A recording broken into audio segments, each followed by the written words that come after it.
দুটি সংখ্যার অনুপাত 3:5। প্রতিটির সঙ্গে 10 যোগ করা হলে নতুন সংখ্যা দুটির অনুপাত 5:7। সংখ্যা দুটির সমষ্টি কত? কী করব? এই যে 3:5 বলেছে, 10 যোগ করেছে, তার ফলে কী হয়েছে? 5:7।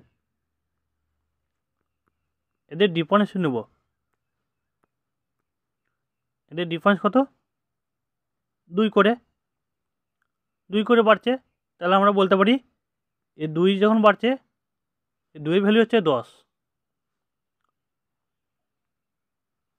তাহলে 1 এর ভ্যালু কত? 1 এর ভ্যালু নিশ্চয়ই 5।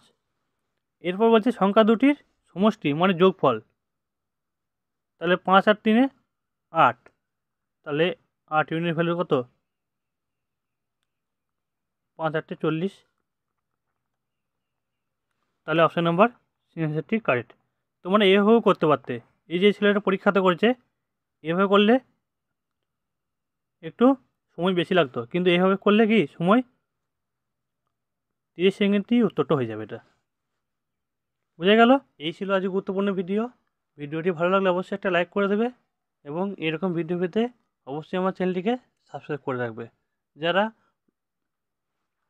যারা ফুড এসআইয়ের জন্য ফ্রিতে মক টেস্ট দিতে চান, রবিবার রাত 8টার সময় পরীক্ষা নেওয়া হয়, তারা অবশ্যই হোয়াটসঅ্যাপ গ্রুপে জয়েন হয়ে যাবে। এই ভিডিও নিচে ডিসক্রিপশনে লিঙ্ক দেওয়া থাকবে।